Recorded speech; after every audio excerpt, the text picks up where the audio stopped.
ஆண்டவர் இயேசு கிறிஸ்துவனுடைய இறுதி கட்டளை என்று சொல்லுகிற வார்த்தைகள் இருக்கிறது. ஆண்டவர் இயேசு ஆலோசனை சொன்னார், ஆண்டவர் இயேசு புத்தி சொன்னார், ஆண்டவர் இயேசு கட்டளையிட்டார், ஆண்டவர் இயேசு உபதேசம் பண்ணினார்.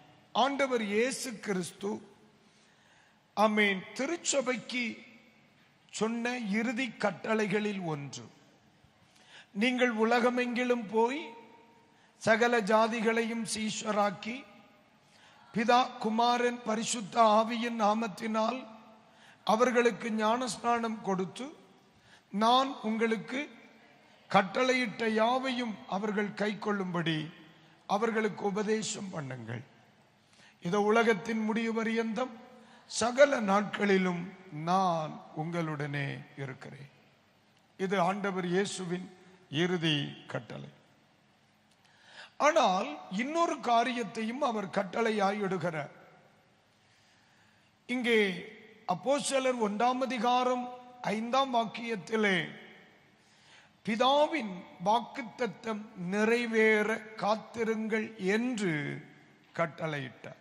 சொல்லுங்க, பிதாவின் வாக்குத்தத்தம் நிறைவேற காத்திருங்கள் என்று கட்டளையிட்டார். அல்லேலூயா. 2 கட்டளைகளை உங்களுக்கு சொன்னேன்.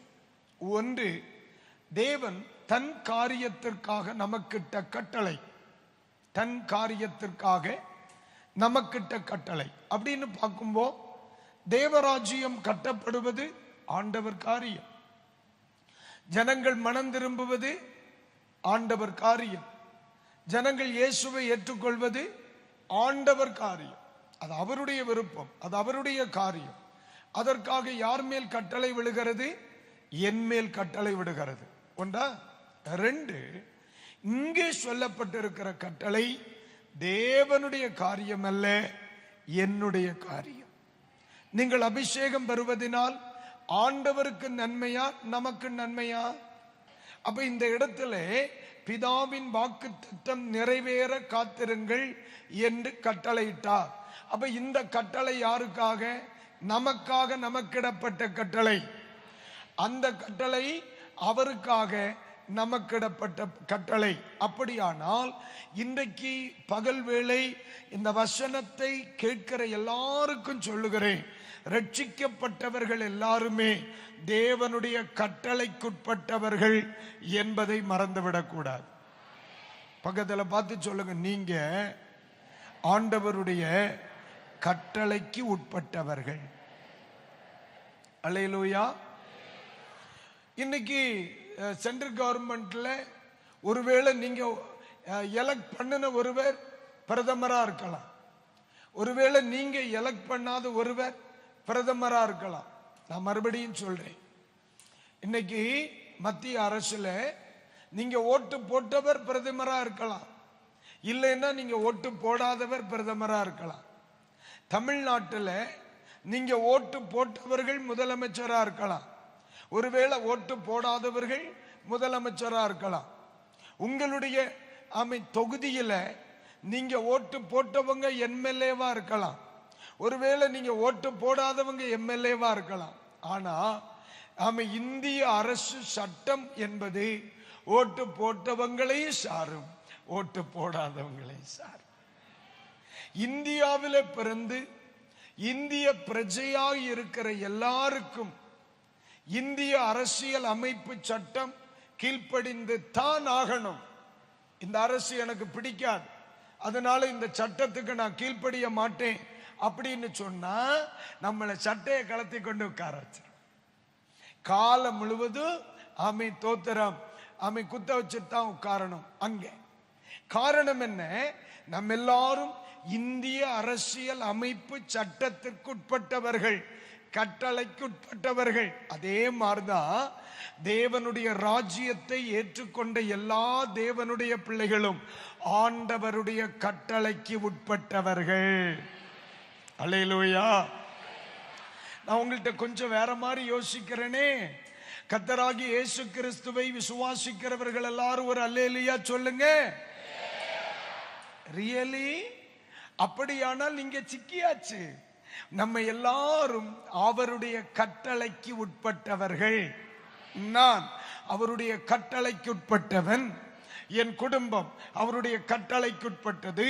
இந்த இடத்தில் இருக்கிற எல்லா தேவனுடைய பிள்ளைகளும் அவருடைய கட்டளைக்குட்பட்டவர்கள். இன்று 2 விதமான கட்டளை. ஒன்று அவருக்கு அடுத்த கட்டளை, இன்னொன்று எனக்கு அடுத்த கட்டளை. இயேசு இதை நிறைவேற்றும்படி சொன்னார். அல்லேலூயா, அல்லேலூயா, ஆமென். இனி போக்கு சொல்ல இடம் இல்லை, இனி சாக்கு போக்கு சொல்ல இடம் இல்லை. இந்த 2ஐயும் நீங்க கீழ்ப்படிஞ்சுதான் ஆகணும். அதுல எந்த மாற்று கருத்தும் கிடையாது. ஆண்டவர் உங்களுக்கு மிக தெளிவாய் சொல்லுகிற ஒரு காரியம். இப்ப இந்த இடத்திலே ஆண்டவர் நமக்காக நமக்கிட்ட கட்டளை எது? பைபிள் சொல்லுது, பிதாவினிடத்தில் கேள்விப்பட்ட, என்னிடத்தில் கேள்விப்பட்ட பிதாவினுடைய வாக்குத்தத்தத்தை நீங்கள் பெற்றுக்கொள்ள வேண்டும். அல்லேலூயா.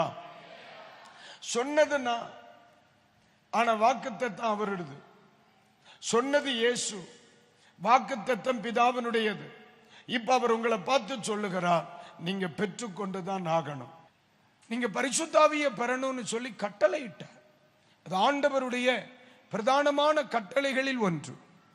ஆண்டவருடைய பிரதானமான கட்டளைகளில் ஒன்றுதான் நீங்க பரிசுத்த ஆவியை பெற்றுக்கொள்ள வேண்டும் என்பது.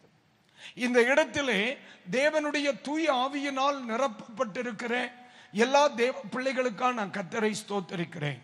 அபிஷேகம் பெற்றுக்கொண்டு அந்நிய பாஷை அடையாளத்தோடு கர்த்தரை ஆராதிக்கிறவர்கள் மட்டும் வலது கரத்தை உயர்த்தி ஆர்ப்பரிப்பாக ஒரு அல்லேலூயா சொல்லலாம். மற்றவர்களுக்கு நான் சொல்லுகிறேன், இன்றைக்கு பகல் வேளை உங்களை ஆமென் ஸ்தோத்திரம் உற்சாகப்படுத்துகிறது மட்டுமல்ல, உங்களை வற்புறுத்துகிறேன். உங்களை நான் வற்புறுத்துகிறேன், உங்களை கட்டாயப்படுத்துகிறேன். நீங்கள் எப்படியாகிலும் ஆண்டவருடைய சமூகத்திலே அமர்ந்து தூய ஆவியானவரின் நிறைவை, அபிஷேகத்தை, ஆளுமையை தேவனுடைய பிள்ளைகள் பெற்றுத்தான் ஆக வேண்டும். ஆமென்.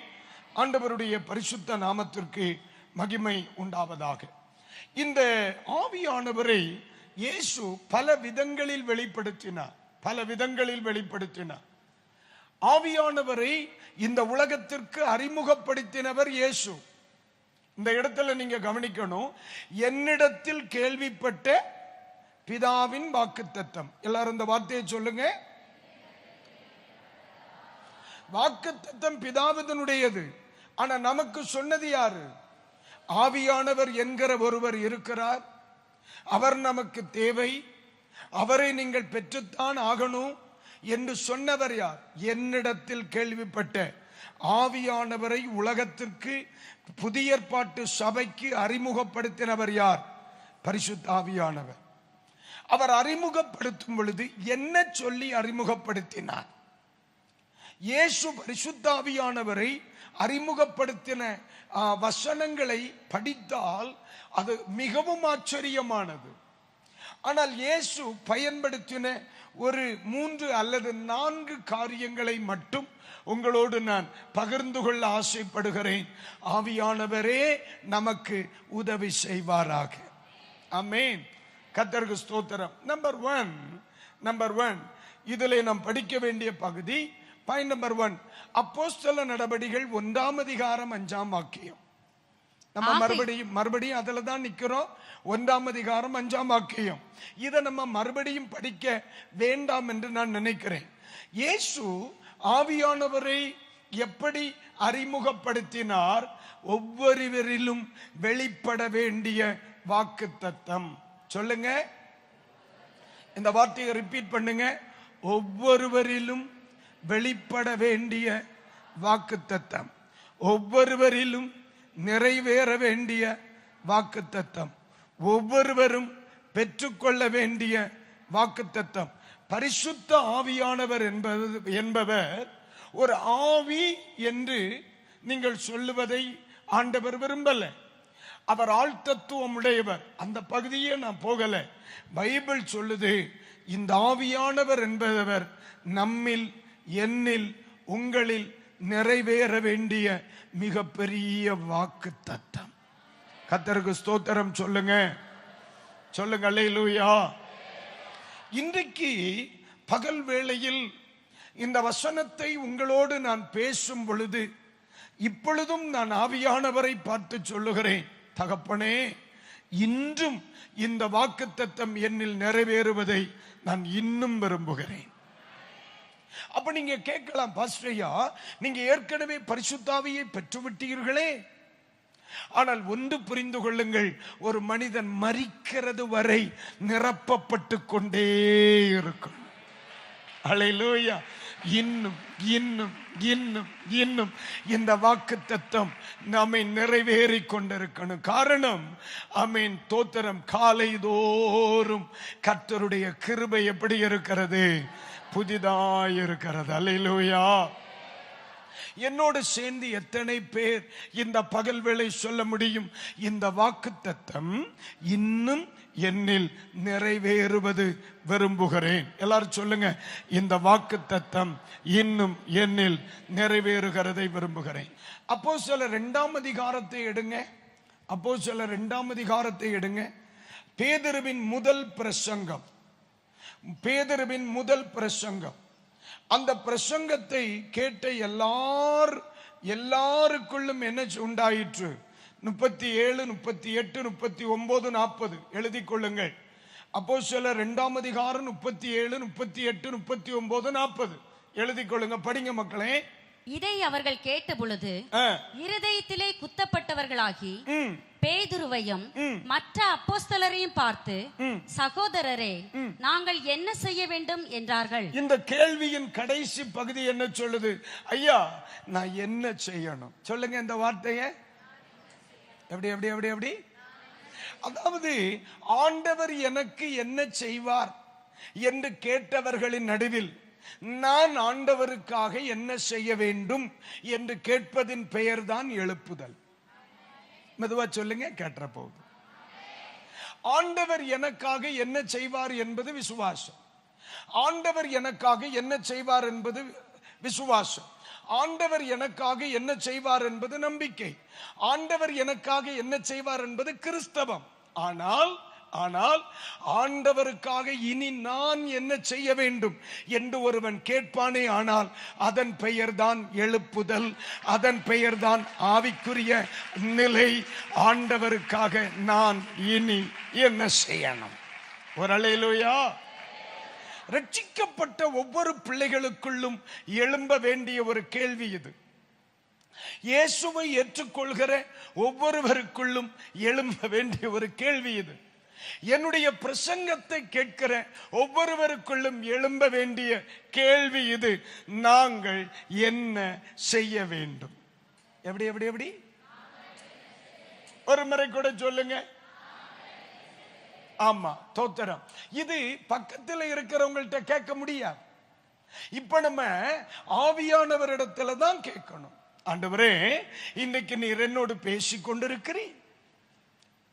இன்றைக்கு நீர் என்னோடு பேசிக் கொண்டிருக்கிறீர்.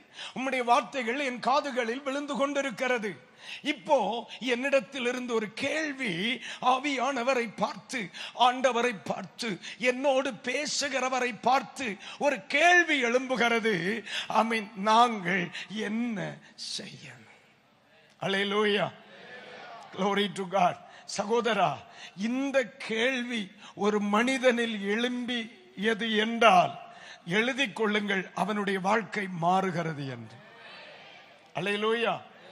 பரிசுத்த வேதாகமத்தில் சில கேள்விகள் எழும்பினவர்கள் மட்டும்தான் சரித்திரத்தை மாற்றி அமைத்தான். பேதுரு இயேசு தனித்திருக்கும் பொழுது போய் கேட்கிறார், ஏன் நீர் செய்ததை என்னால் செய்ய முடியலேன்னா. அவரை பார்த்து தான் சொன்னார், என்னை விசுவாசிக்கிறவன் என்னை பார்க்கிலும் பலத்தவைகளை செய்வான். வேறு எவரும் செய்யாத அற்புதத்தை பேதுரு செய்தாரா இல்லையா? காரணம் என்ன? அவருக்குள் ஒரு கேள்வி எழும்பியது, ஏன் என்னால் இதை செய்ய முடியல. அதே நேரத்தில் இங்கே ஒரு கேள்வி இருக்கு. இதே மாதிரி ஒரு கேள்வி தோத்திரம் புதிய ஏற்பாட்டின் ஊழியத்திற்குள்ளே கேட்கப்பட்டது. அது என்ன தெரியுமா?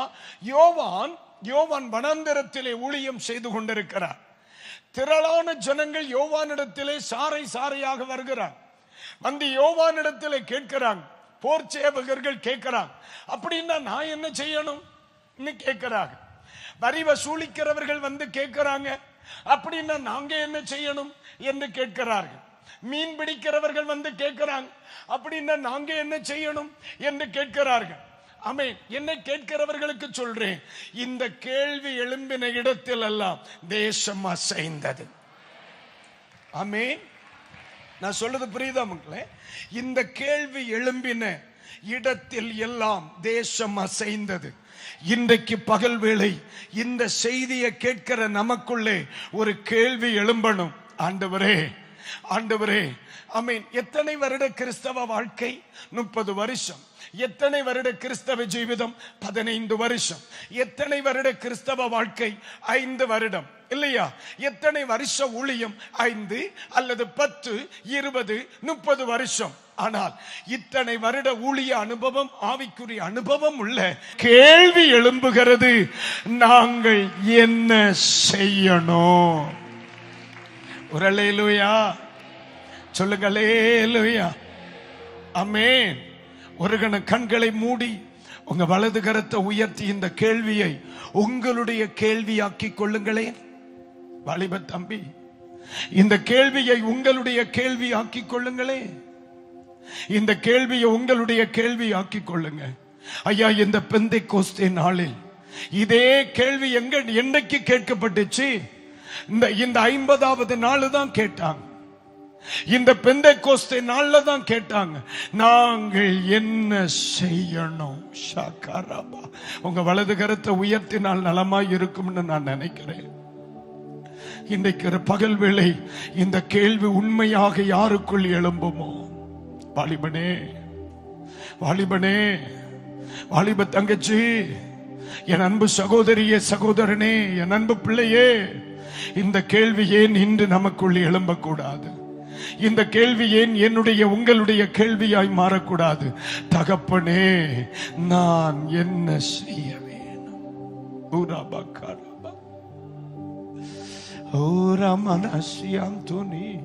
நான் என்ன செய்யணும் ஆண்டவரே?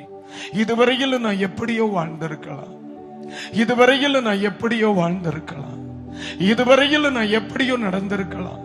என் ஆவிக்குரிய வாழ்க்கை கரிசனை உள்ளதாயும் கரிசனை இல்லாததாயும் இருந்திருக்கலாம். ஆனால் இன்றைக்கு கர்த்தர் என்னோடு பேசுகிறேன். நான் கர்த்தரிடத்தில் கேட்கிறேன், இனி நான் என்ன செய்யணும்? அல்லேலூயா. தேவ சித்தம் நிறைவேற என்னையும் ஒப்படைக்கிறே. தேவ சத்தம் என் உள்ளம் பலமாக துணிக்குதே. எத்தனை பேரும் கூட சேர்ந்து தேவ சித்தம் நிறைவேற என்னையும் ஒப்படைக்கிறே. தேவ சத்தம் என் உள்ளம் பலமாக துணிக்குதே. என் உள்ளம் பலமாக துணிக்குதே. ஓ, என் உள்ளம் பலமாக துணிக்குதே. பெந்தைக்கோஸ்து நாள்ல எழும்பின கேள்வி, அப்படியானால் நாங்கள் என்ன செய்யணும்? அல்லேலூயா. அடுத்த வசனத்தை படிங்க. அடுத்த வசனத்தை படி. பேதுரு அவர்களை நோக்கி, பேதுரு அவர்களை நோக்கி, நீங்கள் மனம் திரும்பி. எப்படிங்க? அல்லேலூயா. என்ன செய்யணுங்கிற கேள்விக்கு பேதுருவின் பதில் என்ன? நீங்கள் என்ன செய்யணும்?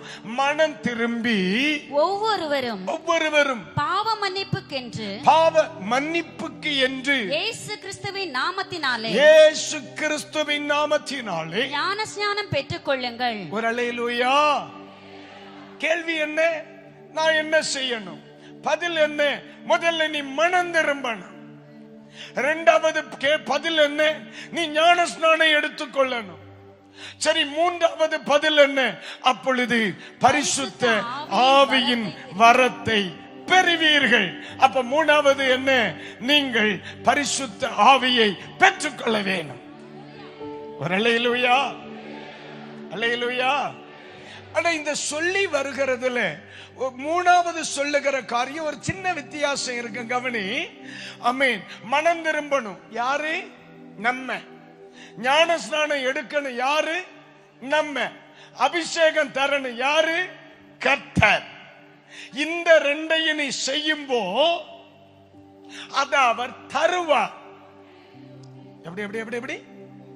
இந்த ரெண்டையும் நீ செய்யும்போ அத அவர் தருவார். மறுபடியும் அதை படிங்க.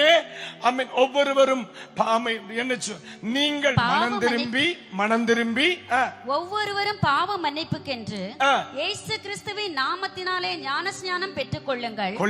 அப்பொழுது பரிசுத்த ஆவியின் வரத்தை பெறுவீர்கள். கைகளை உயர்த்தி ஒரு அல்லேலூயா. என் அன்பு சகோதரர்களுக்கு சொல்றேன், அப்போஸ்தலர்களால் பெந்தைக்கோஸ்தே பண்டிகை அன்றைக்கு காலை அந்த நாள் கேள்விக்கு உத்தரம் என்ன தெரியுமா?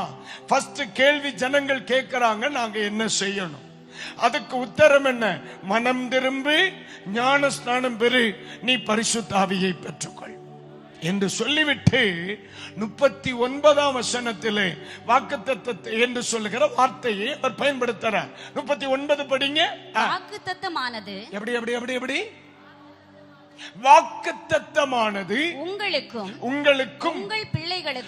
பிள்ளைகளுக்கும் நம்முடைய தேவனாகிய கர்த்தர் வரவழைக்கும் தூரத்தில் உள்ள யாவருக்கும் உண்டாயிருக்கிறது என்று சொல்லி. அல்லேலூயா.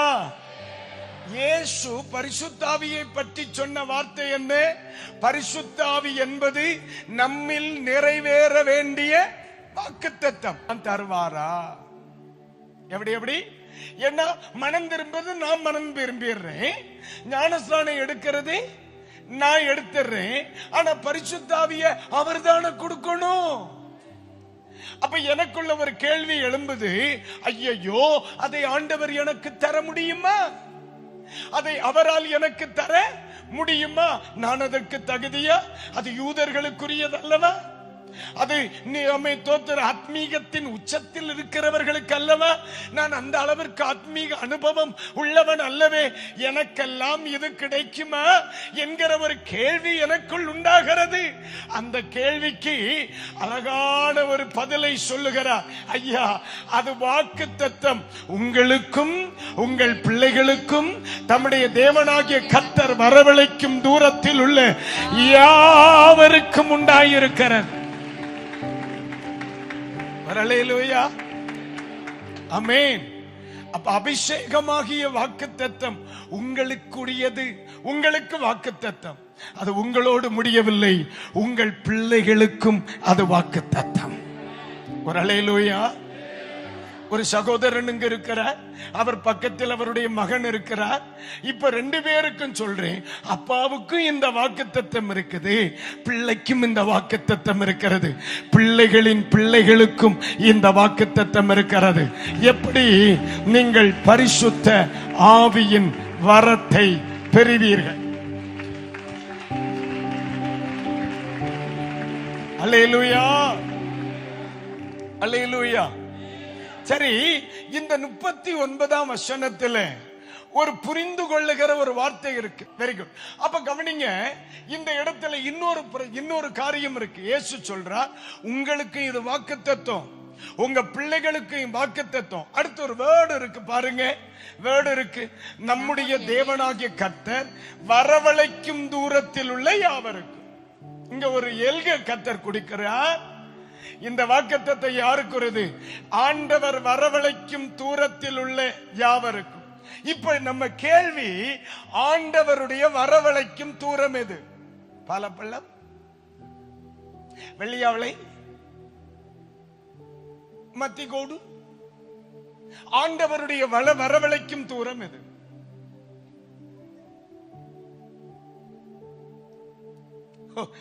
என்ன அமைதி! இந்த கெட்ட பழக்கம் எல்லாம் நீங்க எங்க படிச்சியா? இது போல எல்லா இடத்துலயும் இருந்தா எனக்கு நிலைமை இப்படி ஆயிருக்காது.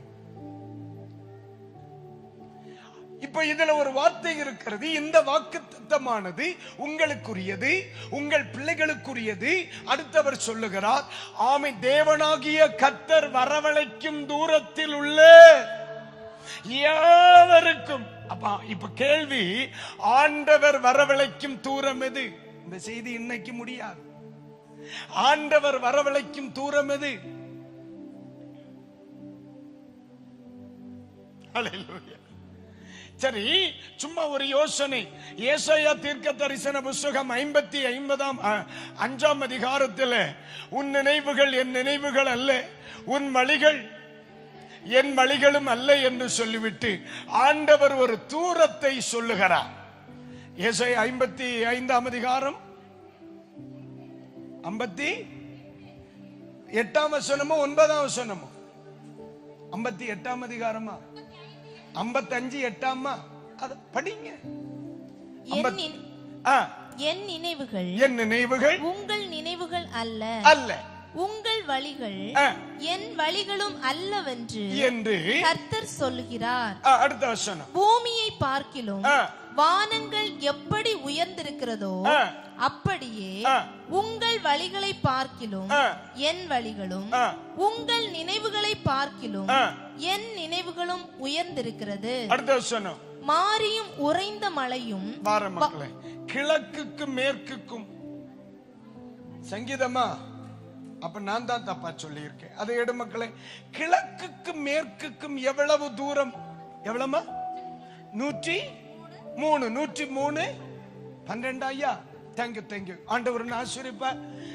அந்த 103 12 படி. மேற்குக்கும் கிழக்குக்கும் எவ்வளவு தூரமோ, ஆண்டவருடைய ஒரு எல்லை அவர் சொல்லுகிறார். மேற்குக்கும் கிழக்குக்கும் எவ்வளவு தூரமோ, எவ்வளவு தூரமோ. அப்போ ஆண்டவருடைய கூப்பிடுகிற தொலைவு என்னது?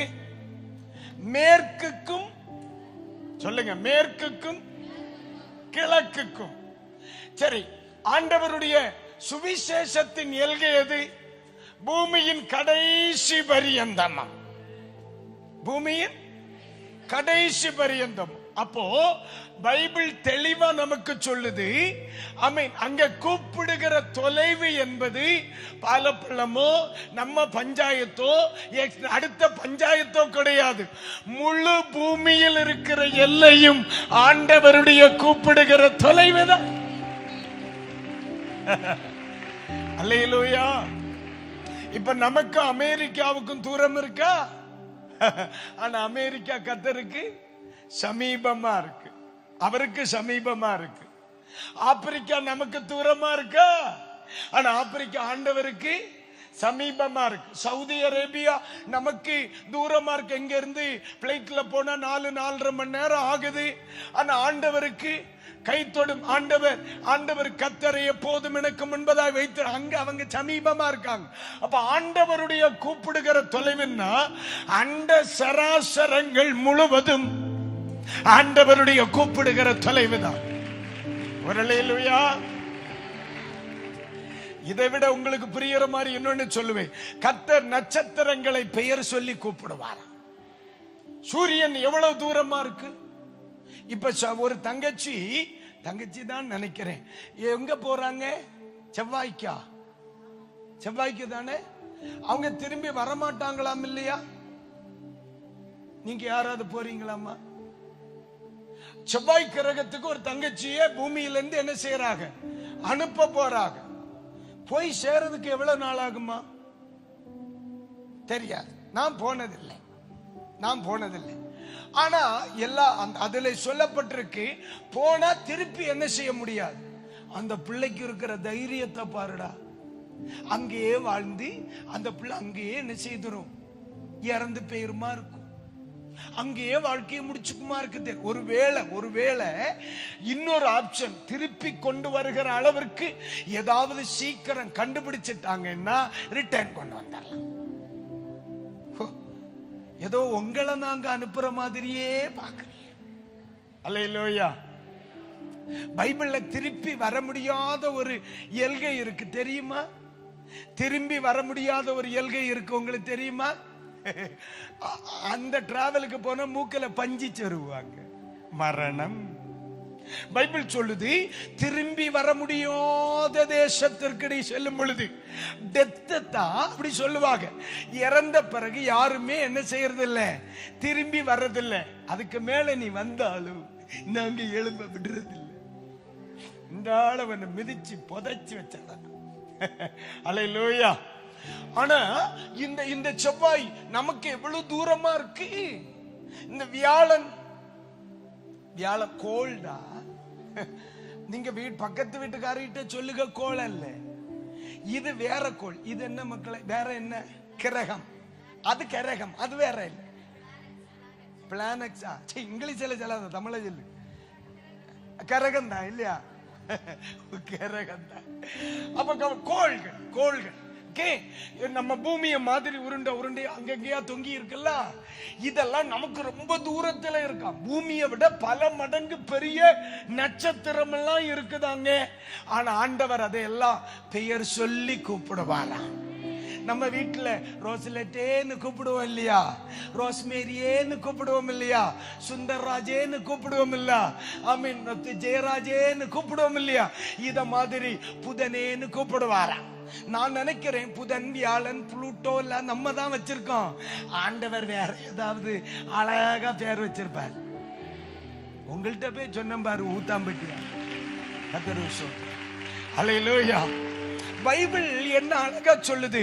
ஆண்டவர் வாக்குத்தத்தத்தை யாருக்குரியது? அவர் கூப்பிடும் தொலைவில் உள்ள எல்லாருக்கும் உரியது. ஒருவேளை நான் நினைக்கிறேன், நம்ம கண்டுபிடிக்காத கோள்கள் உலகத்தில் எங்கேயாவது இருந்து அங்கே மனிதர்கள் இருந்தார்கள் ஆனால் தெரியல. ஆனா பைபிள் அப்படி இல்லை. மனிதன் வாழ்வதற்கு ஆண்டவர் பூமியைத்தான் இட செய்தார், வைத்தார். அங்கே ஏதாவது இருந்தா அவர்களையும் கர்த்தர் பேர் சொல்லி கூப்பிடுவார். ஆண்டவருடைய கூப்பிடுகிற எல்கை, ஆண்டவருடைய கூப்பிடுதலின் சத்தம் எல்லை கடந்த சத்தம். தெரியுமா? இந்த வாக்குத்தத்தம் எனக்குரியது, உங்களுக்குரியது. ஆண்டவருடைய கூப்பிடுதலின் எல்லைக்குள் இருக்கிற அத்தனை பேருக்கும் உரியது.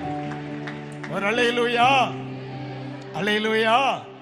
அப்படியானால் பூமியில் பிறந்த மனிதனாய் பிறந்த அத்தனை பேருக்கும் உரியது இந்த வாக்குத்தத்தம். ஏதெந்த வாக்குத்தத்தம்?